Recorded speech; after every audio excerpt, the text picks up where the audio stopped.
I don't know what most white people in this country feel. I can only include what they feel from the state of their institutions. Now, this is the evidence. You want me to make an act of faith, risking myself, my wife, my woman, my sister, my children, on some idealism which you assure me exists in America, which I have never seen.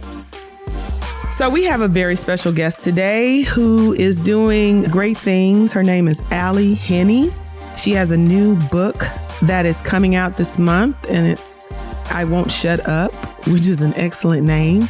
Welcome, Allie. It's good to see you again. Yeah, it's good to see you all again, too. And Allie, you're our first recurring guest that we've had on the show. Right? We talked to you, I think it was 2 years ago now. So, yeah. So you carry that honor forward from this moment. I know. She's the first. That's awesome. Yeah. So tell us again, for listeners who are meeting you for the first time through this episode, who is Henny? Yeah, so I am, a social media person. I have a social media page, a few social media pages, I guess, on Facebook and Instagram and Twitter. I'm a theologian, a minister, a writer, speaker, all that kind of stuff. Vice president of the Witness, a Black Christian collective. So that's me. That is awesome. Well, you have this book with this amazing name, and we want to hear more about it. It's coming out on June 27th, correct? June 20th. June 20th. Okay. And people can go on the website and pre-order. And you know what? I think I see that your virtual launch party and Q&A is going to be on June 27th. So that's where I mixed up the dates. But tell us about the book, I Won't Shut Up. Yeah. So it's part memoir and part, I guess, maybe what you would call maybe self-help, part social justice issue thing. And it's just me telling my story of growing up in rural Missouri and then going to college, being a young adult in a predominantly white city in Southwest Missouri. And then just some of my progression of finding my voice to speak out against racial injustice. Tell us a little bit about what finding your voice has been like, to the backdrop of in a Black woman body, to the backdrop of colonized whiteness and the political climate that we live in, your generation. What generation are you? Are you a millennial? I'm a millennial, yes. Okay. Yeah. Tell all those things. Tell us a little bit about, what all that looks like and some of the things that you have shared in your book. Yeah, so let's see where to start. So I think that some of the framing of my story of growing up in rural Missouri in a predominantly white town that had a Black community, a very small Black community, the city that I grew up in, the town that I grew up in was less than 20,000 people. And so a small town, farming community, and that's sort of the backdrop of my upbringing. And I bring that up because I think that type of story is one that often isn't told, because often whenever we think of Black people, we think of like urban context, right? And so we think of Black people who live in major cities, who live in the inner city, or who live in that urban type context. If we think about rural Black people, it's usually like rural Southern Black people, which is a little bit different. It's a little bit of a different vibe, a little bit of a different culture because of the culture of the South. But like, not often do we hear stories from people who are from like the rural Midwest. So we don't hear a lot of, I don't feel like that I ever really heard or see a lot of stories of people who grew up in small town America who are Black. Because even, we might hear stories of people in the suburbs, and there's some overlap to those stories, right? So there's some overlap of like the suburban Black person whose family, they might be first or second generation living in the suburbs because their family fled from the hood and moved to the suburbs and stuff. And so there's like similar experiences.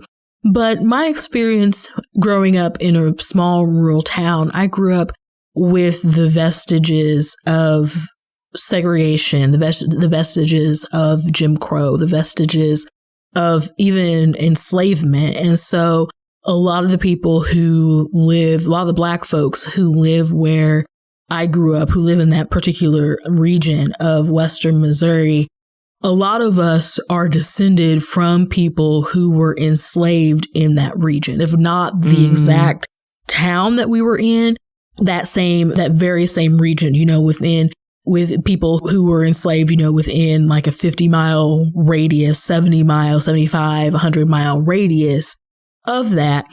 And so that's a different experience. Yeah. That's a much different experience. And then whenever you start throwing in like the whiteness of it all, so often because the South is so segregated, and this exists even in parts of Missouri where I'm from, but I am not from one of these types of towns. But the South is so segregated that often rural Black people, you're living in towns that are segregation towns, essentially, where all the Black people live here and then all the white people live in a town next to that. And so like, oh gosh, I'm trying to remember the white town in Missouri. So this is like a reality in Missouri where there's Hayti, where all in the boot heel of Missouri, where all of the Black people live. And then I cannot remember the town that's like right next door to Hayti. It might be Sykeston, it might be Dexter. I'm sure people from the boot heel are like, girl, you aren't anywhere close regionally. But like there's several towns like in the boot heel of the Missouri, but I'm not from the boot heel. I'm from the Kansas City area. And so we didn't really have that reality of being segregated from white people in our own little towns that were struggling or whatever. We were just right there in with the same people, in with the descendants of the people who enslaved us. And so living and growing in that sort of context, and you're not just a minority, but you're what I call in the book, like a super minority. And that's where there's more than 80% white there. And so like where I grew up, it was between 95 and 97% white during the time that I lived there. And it hasn't changed very much since then. So you're talking about being outnumbered in some cases, 50 to 1, 75 to 1, 100 to 1. And there might be 100 Black people in your town, or 200 Black people, or 300 Black people there. But there's that many more white people. And so the experience of that is so much different, because and for me and my family, we had a strong cultural identity, a strong Black identity. And so it was kind of like these two different worlds that I navigated, where I had the world of my family, of the Black community that we sort of moved in and through, the church community that we were part of. And then I would go out away from my home, or away from my grandma's house, away from the part of town where most of the Black people live, and go away from that and be in a world that exists parallel to that world. It exists within that world, but you're navigating white people and being around white people and having to learn how to do that, and how you're having to learn how to do that. And so the first part of my book is really dealing with that reality. And then I went to college in Southwest Missouri. I went to college in Springfield, Missouri, which is Missouri State University, not the University of Missouri, which is the Tigers. No, that wasn't my school. That's Mizzou. I went to Missouri State, go Bears. That's my alma mater. And so Springfield, again, it's a city. It's wherever I moved there in 2004, it was like 150,000. I think now it's like 175 or something, 160, 175,000 or something like that. But still, whenever I first moved to Springfield was like greater than 90% white. So like I'm in college and like on campus, whenever I lived on campus, I only lived on campus for a year, and then I moved off campus. But there would be diversity on campus because we had a lot of international students, a lot of Black students and stuff that would come in from Kansas City and St. Louis. But in like the city itself, off campus, outside of that college context, and once I graduated and I lived there for several years after I graduated, and then moved away and then moved back, that was a whole completely different experience, or whole like experience that was very similar to the experience I had growing up, but like where again, you're just there are times when I would go and like the only black face that I would see would be my own whenever I looked in the mirror. And Wow. and some of that's because, I ended up attending a white church and blah, blah, blah. But anyway, that's kind of the scenic route. But just sort of my life and experience of then moving. I moved to Virginia. I lived outside Washington, D.C. for a while. And so that was a completely different experience because even though where I lived was still predominantly white, there was a lot more diversity. And I felt that diversity, like even where I lived, I felt in my neighborhood, I felt that diversity that I had never, ever experienced before in my entire life. And then I moved back home and moved back to Springfield. And it was like culture shock. And so all these things are happening within the backdrop of Obama being elected president. So, Obama was elected president right after I graduated college. So I graduated college in 2008. And so I graduated high school in 2004, graduated college in 2008, and he was president. And then I was in my late 20s whenever Ferguson happened, had just had my first child whenever Ferguson happened. So there's all these kind of like linchpin, kind of touchstone, not linchpin, touchstone. That's the word I'm looking for.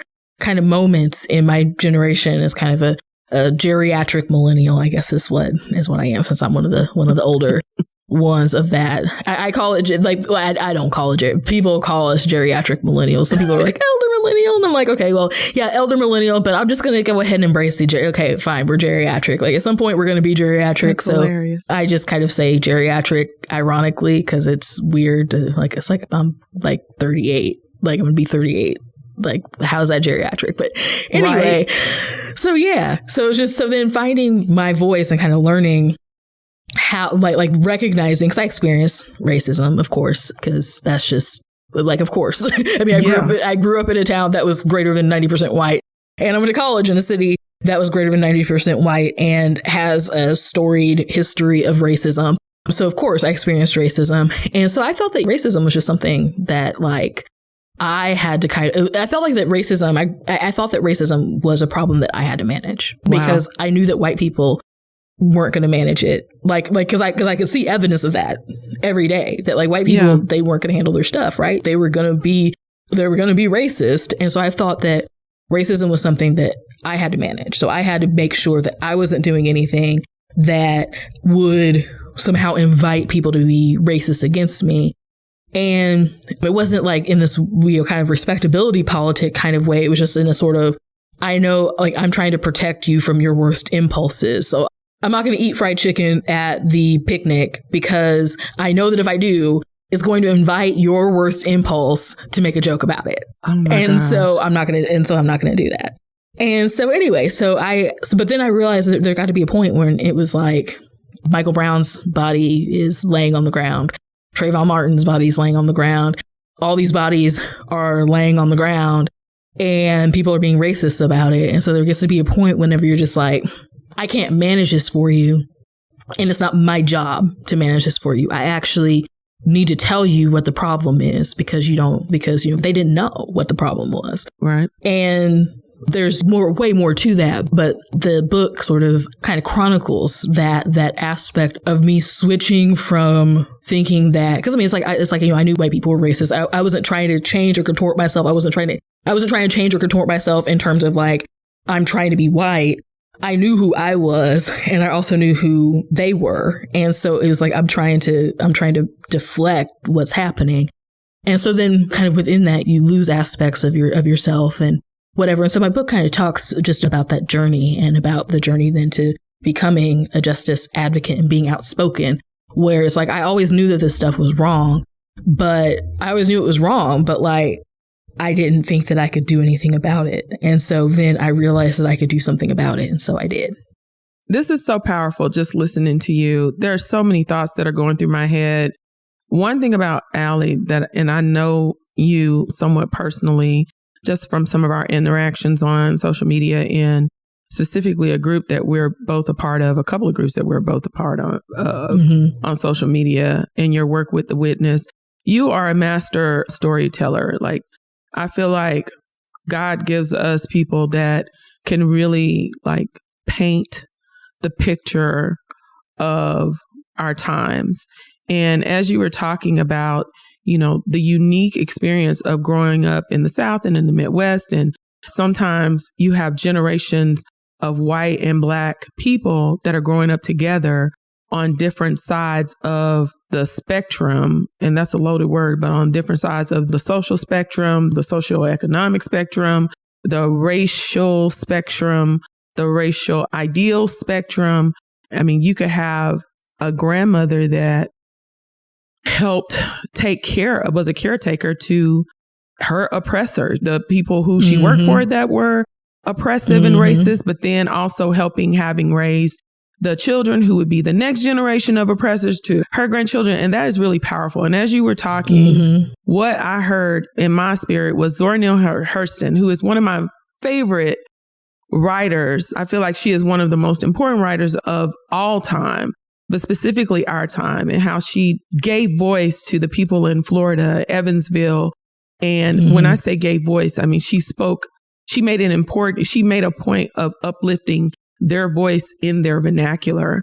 And I feel like you're one of those voices. You are doing that for the Midwest in the area that you grew up in. And it's so powerful because there are people like we exist and we live and we don't have the capacity or the time to even connect those dots. And then there are people that God has given to connect those dots because he is telling their story. He's telling their story and his story through them. And I feel like you're a master storyteller. Like you are a queen of words. And I love that. I've always loved and respected that about you. Even just listening to you now, there's so much in me that resonated as a child of the South, the Mid-South. I was like, she just gave voice to my experience in a way that I'm sure I've thought about, but never really articulated. And that's why this book is so important. That's why you don't need to shut up, because people need to hear this, because there's an awakening that happens when you hear, words string together in a way that you have never had to think about them or a way that you never thought about them. And there's so much power. There's so much power in you by not shutting up and putting these words together in such a profound and thought-provoking way that stirs the spirit, like stirs people and awakens people. So I just want to appreciate you for that, because that was very, very powerful as I'm sitting here listening to you. But I also want you, and thank you, because you answered so many questions that I was going to ask just by telling your story. Talk about the first time that you felt like you were silenced or that you were shut up. Oh my goodness. So yeah, this is something that actually I talk about a bit in the book. So there's layers to it. Right. There's multiple layers to it. So the first layer sort of is just the family of origin type stuff. So growing up in a big, loud, extended family and everything. And I was one of the younger kids in the extended family. One of the younger grandkids, and there was like a little bit of a gap, and then there were some more like grandkids and great grandkids that came in after me. Yeah. And so there's this aspect of being young and people not always taking you seriously because you're one of the babies and that sort of stuff. So there's that aspect of it. There's that layer. Then there's also the layer, and this is something that I get into early in the book. So I was raised in an extended family. But for those of you who don't know what an extended family is, because it's a very common family structure in African American, Black American culture, where it's not just like your nuclear family where you have parents and then siblings. Right. An extended family is, and it's not multi-generational necessarily either, where you might have like a grandparent and then a son or daughter-in-law or a child-in-law, and then kids. It's the grandparent and then all of the grandparents' kids, and then all of the kids. And so it's grandparent, kids, grandparents, aunts and uncles, cousins, big and small cousins or whatever. So I grew up, my grandma had 7 children, and then 6 of them lived to adulthood. And so I grew up, and then, so then I guess I grew up with, because my uncle died whenever I was younger. So I grew up with 4 out of 5, or I guess 3, I can't remember the number even because I could keep on not counting my mom. So because again it's like aunties like whatever. Right. It's like, who's my mom? Who's whatever. Right. So I'm not counting my mom with the number, but like so my mom had 2 brothers, and then I guess my mom had 4 sisters, and so I grew up with 3 out of the 4 sisters, and then the 4th sister lived in a neighboring town. And so then she had kids who were older than me. So I grew up with all these cousins, all these whatever. So my grandma was like the matriarch and solid rock of our family. Yeah. Well, she was a heavy smoker for many years. She smoked for 50 years. Wow. She had some health issues that then really came to a head whenever she was diagnosed with lung cancer. And so she had been having some health issues for a while that we were having to mitigate. But then she had a stroke, and then right after the stroke, she was diagnosed with cancer. And so my early preteen years were dealing with that. We're dealing with first the stroke, and then, we're having to do cancer treatment. Now we're having to do radiation. And so slowly watching my grandmother decline. And her health decline. And so within that, then, because my grandmother was the glue of the family in a lot of ways, and you have that main person who's sick, well, then everybody is just, and then my aunties, it's like your mom, it's like her mom, and it's like my auntie's their mom, it's my uncle's mother-in-law, that was like a mother. It's grandma, it's all these things. So there's just all these big feelings and emotions and everything else within that.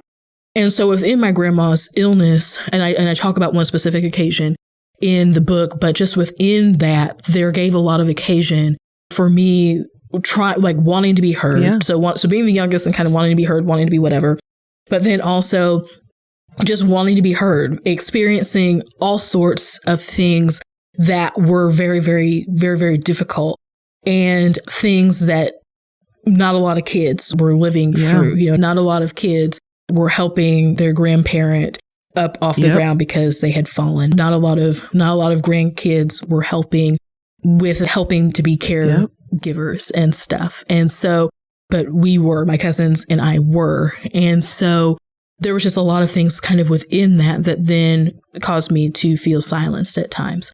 But then the thing that whenever we start talking about racism and my voice in terms of who I am as a person, there's actually a chapter where I talk about how whenever I was in 5th grade, there was a group of boys who made a bet with me that I couldn't go like the whole week without talking. And so then in the book, you get to read about some of what happens with that bet.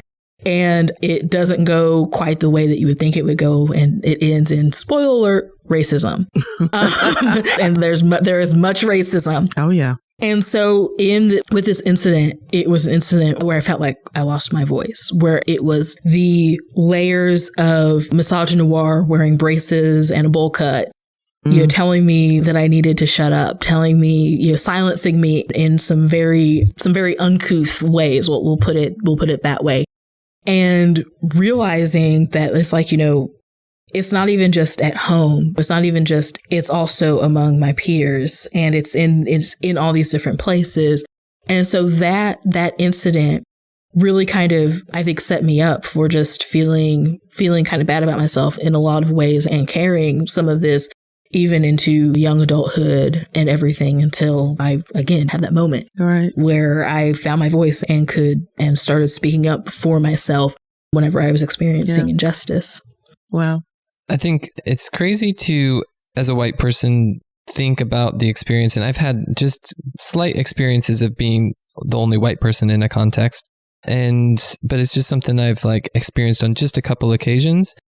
And to think of just years of what that experience would be, to look around and to just feel a sense of isolation that nobody else is even aware of. Because I think in most white contexts, if you are Black and come into that space, most white people won't really notice what that must be like to go for you to be going through that, and probably just won't even be aware that it's happening, that it's part of your perceived story and world that is big and felt, but for them is just kind of invisible.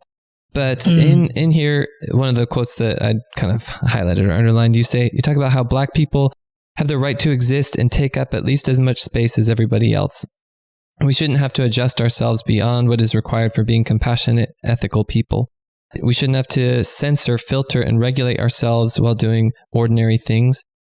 That kind of experience, I think, is just foreign to a lot of white people because we don't often have to. White people are a numerical majority in America, and most white people stay in spaces where they are in the majority, so they don't have the experience of what it would even feel like to be in a space where you're not just allowed to think and say whatever you want and allowed to. It's almost like speaking a native language where you don't have to do the translation in your head as a white person. Yeah. And to realize, yeah. And I say all this because I want the white audience to kind of think about and consider what it would be like to be in a space where you have to kind of run everything through a filter of how am I going to be perceived? How do I, even thinking about you refusing chicken because you don't want at the parties or whatever you said the context was, because you don't want to play on or step on racial stereotypes.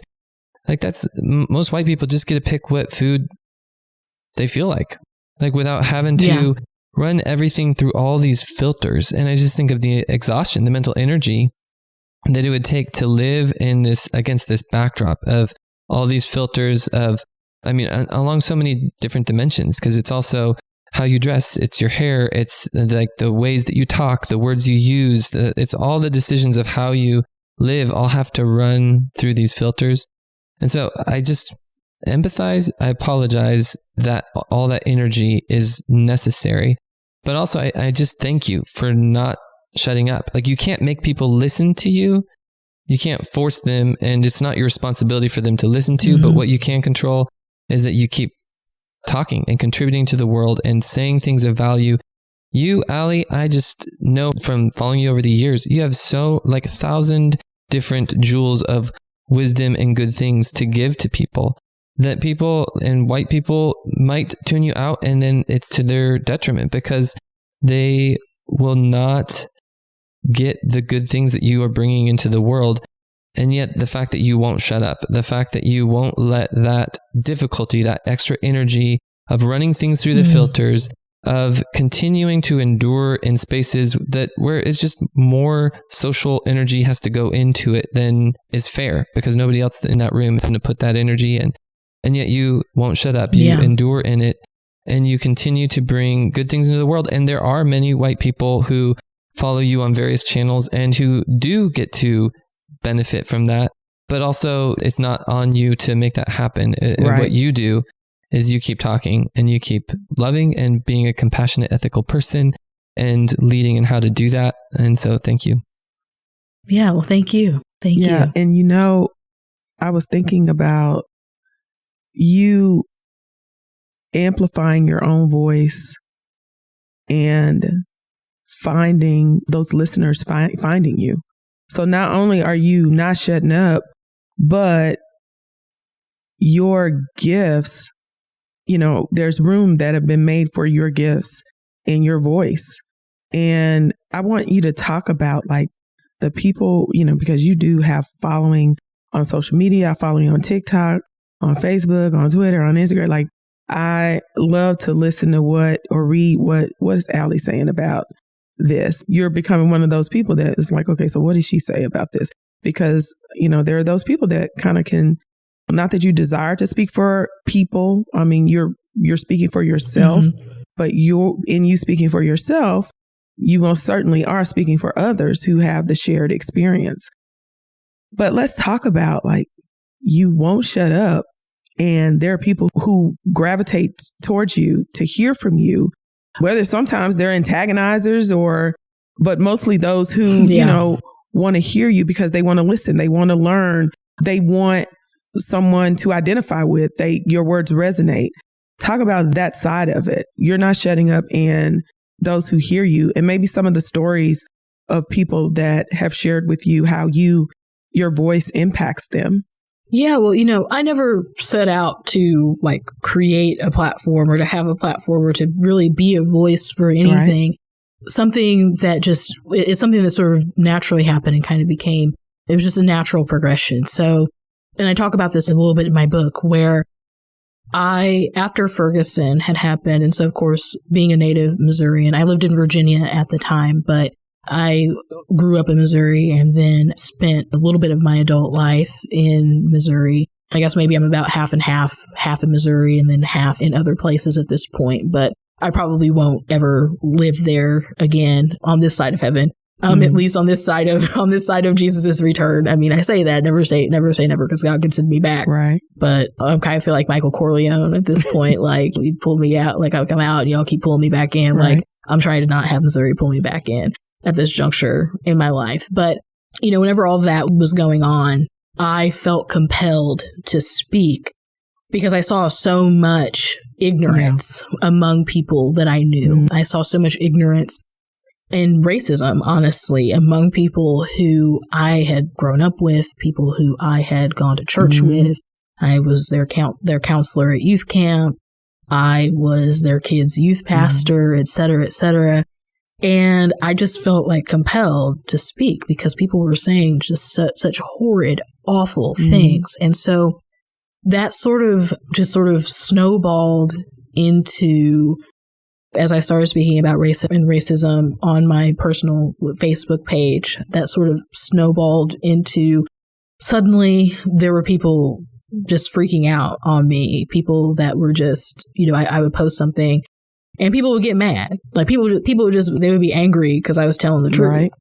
And there just got to be a point whenever it was just like, I'm tired of having to feel like I'm moderating these discussions because you got one group of people over here who get it, and you got this other group of people over here who don't. And then I say something, and then everybody just runs in, and it's a whole. And so I got tired of that. So I was just like, you know what? I'm just going to start like a separate page that I can say some of these things on. That doesn't mean that I'm going to stop saying them on my personal stuff, but like I'm just going to kind of avoid some of these people who are just being willfully ignorant. And, some of those people saw themselves out. My thought process was and still is, I don't generally unfriend or block people because if you signed on to be friends with me, you're going to catch this work and until you see yourself out. Now, I have some boundaries with that. Like if people are just going to be belligerent, if they're going to whatever. So there's been a few people who have been belligerent and disrespectful toward me that I've been like, nah, and I've shown them the door. Like, no, thank you. We don't do that here. But just in general, like you're going to catch this work. So you're going to have to unfollow me. You're going to have to unfriend me. You're going to have to mute me, whatever it is that you do, you're going to have to do because you're going to catch this work. But I was like, well, I'm just going to go ahead because just for myself, like I'm tired. It was getting to the point where I couldn't say anything. Yeah. And without people showing their tail. And so I was like, well, I'm just going to create this page and then people can opt into whether or not they want to hear these thoughts from me. And so they're still going to hear them on some occasions, but I can at least just put some of this stuff over here. And so I was thinking, okay, it'll be some of my friends and then some of their friends, because I had where people would ask me to make stuff public because they would want to share it on their page to their friends. So I figured it might be my friends and friends of friends and maybe friends of friends of friends. And that's as far as it'll go. I figured, it'll probably be, because I think I had, it kind of vacillated between about 1,500 to 2,000 people who were friends with me on Facebook. And so I figured, okay, I'll get maybe about 400 people. That's friends, and friends of friends. And I'll just be out here and it'll be whatever. Well, that's not what ended up happening. What ended up happening is that people started sharing what I was saying.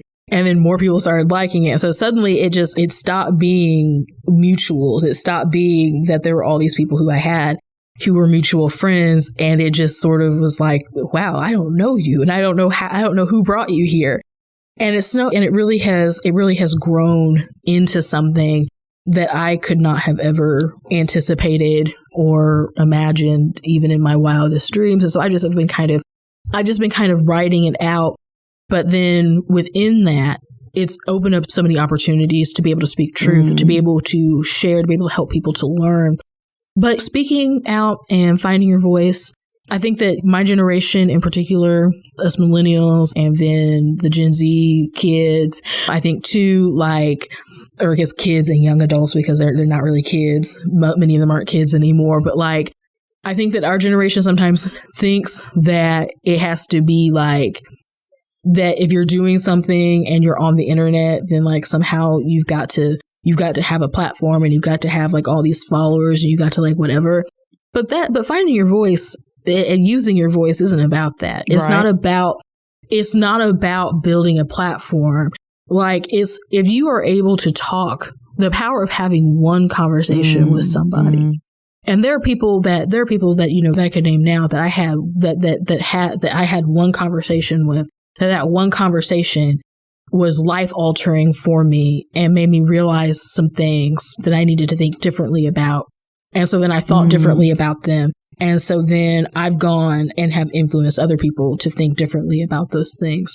And so the people that were influencing me weren't out here with, platforms of tens of thousands of people. They were just somebody that, hey, we know each other, we're friends, there's mutual like and respect.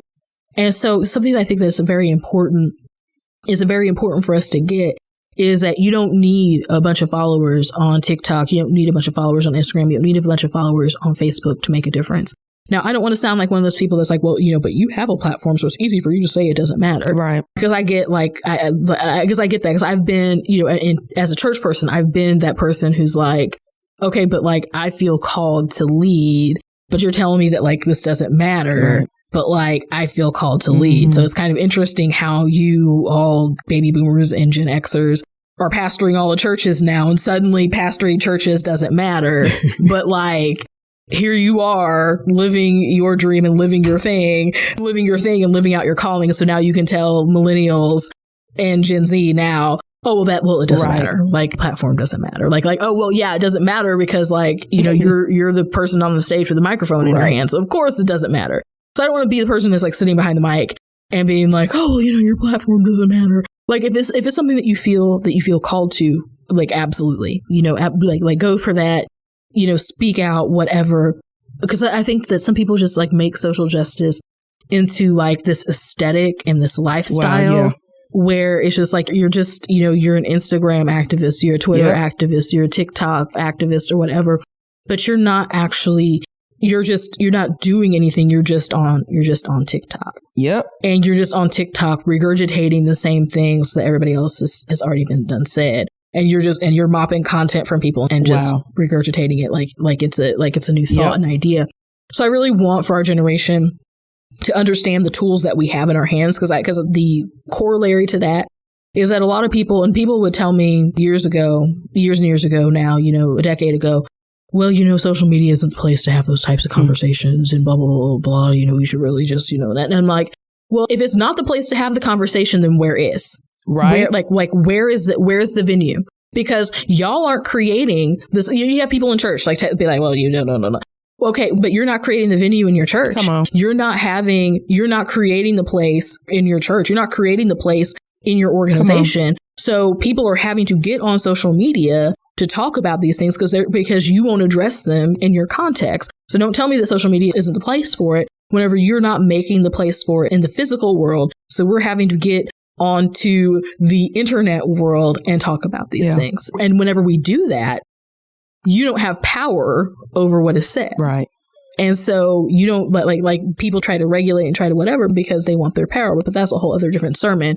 But I think that we have to recognize the tools that are in our hands and utilize the tools that are in our hands. And whether that's 50 people, whether that's 50,000 people, whether that's 50 million people, being able to speak to the audience that we've been given and to steward that audience, to steward whatever platform, whatever measure of platform that we've been given.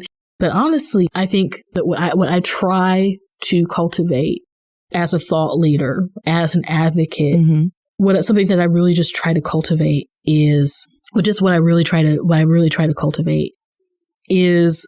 a sense of giving people things that they need to hear, whether or not they want to hear them, telling people what I think it's important that they need to hear, and to hopefully help people to live and be more compassionate in the world. That's so good. I'm just kind of feasting on everything that you said. Something that stood out when you were talking was with Gen Zers and millennials finding their voice in social media, because when you said that people are like, well, social media is not the place. Well, where is the place? Because everybody's on social media. So that's like, that's where everybody is. And everybody's saying what they feel about whatever they feel. But it's when it's something that's opposed to what they feel that then it becomes like, that's not the place.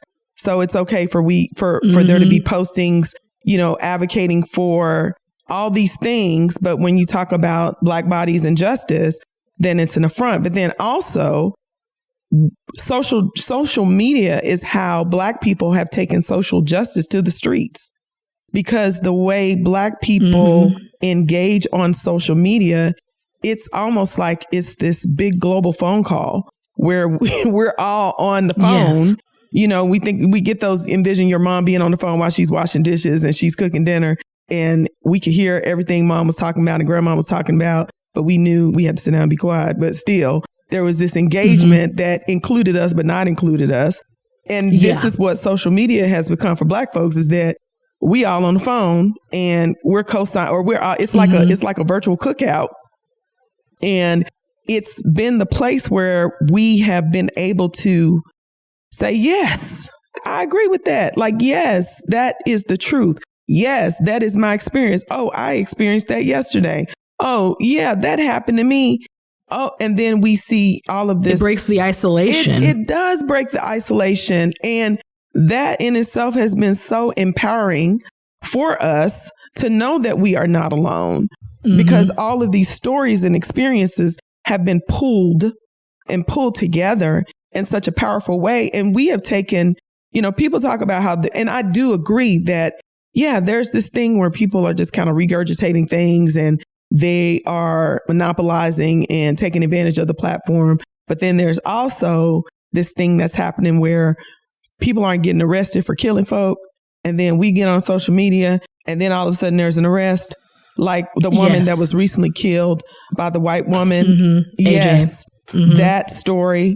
And it's just been a collective mourning, a collective grieving and lamenting, and a collective, like, we're going to get together and we're going to put this on blast and make them do something about it. And it's been such a powerful mechanism for us to come together and get things done, because of there's been so much gatekeeping.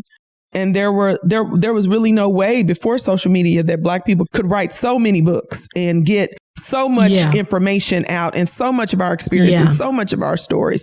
It was almost like, you know, I grew up reading a lot of Black history, being exposed to a lot of Black history, Black books, Black, you know, thought leaders and all of that. But it was like, it was still, I wasn't learning in school.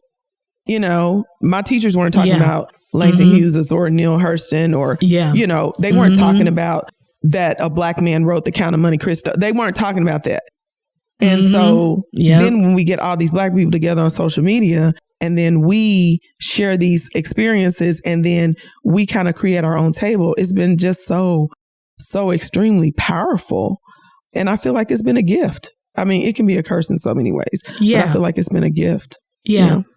And to that point, briefly, because I know we have to wrap up here soon, for someone like me that grew up in the isolation of small predominantly white town, I came of age as the internet was coming. So social media, the advent of social media was whenever I was in college. The internet has been invaluable to even some of my personal, like, identity formation, right? Where I have been able to have my own experience and the things that I've been seeing validated by other people. Because if I hadn't have had that, if I hadn't have had these windows out into the world and other Black people's experiences, there are things that I wouldn't know. There would be things that I would still be learning. And so, you know, I think that one of the things that white supremacy does to us is isolate us from one another. It attempts to isolate us from one another. We see that, like, the Middle Passage. What do? They drop people off who spoke the same language. They mixed us up on the boat so we couldn't speak with people who we knew. And then dropped us off in all these different places. And so we were separated from our kin. And so the internet has been a way for us to bring our kin together, even across the African diaspora. We've been able to communicate with one another in ways that we hadn't previously been able to communicate with one another. and to share ideas, to share culture, to realize just how alike and how similar we are. And so that's something that has been invaluable to organizing and everything else that we've been doing over, the last 15 years. First of all, thank you so much for just spending some time with us and sharing your story and talking about your book. Just give our listeners information on how they can support you, where to find your book, and anything you want them to know and want to share. Yeah, so definitely you can get my book anywhere. Amazon, Books A Million, Bookshop. There are lots of different places that you can get it. It officially releases on June 20th. Let's see. You can also catch me on Patreon. You can get me on Facebook, TikTok. Just search for my name. On TikTok, I'm the Allie Henny. On Instagram, I'm Allie Henny. Allie Henny on Facebook. And then on Twitter, I am the Armchair Comm. Nobody's on Twitter anymore, but I'm not even really on there. Right. But you might as well follow me. But the Armchair Comm, which is short for the Armchair Commentary, which is my personal blog that I don't post nearly enough to. And I'm also on Substack. So again, just look for my name. The name of my publication is A Shot of Henny. And I've just gotten that off the ground. So there are a lot of different places. I'm a lot of places and nowhere at once. But yeah. And Henny is with 2 N's, Henny. Yes. And Allie isAlly. So Allie, thank you so much for spending time with us. We wish you nothing but the best. Can't wait for the book to come out, and we'll probably have you back at some point because you're just wonderful. You're just so awesome. Yeah. I'm definitely a fan. So, well, yes, I'm a fan also. Thank you so much for having me. All right, lady. You have a good one. Take care. Take care. All right, you too. Bye-bye. Peace.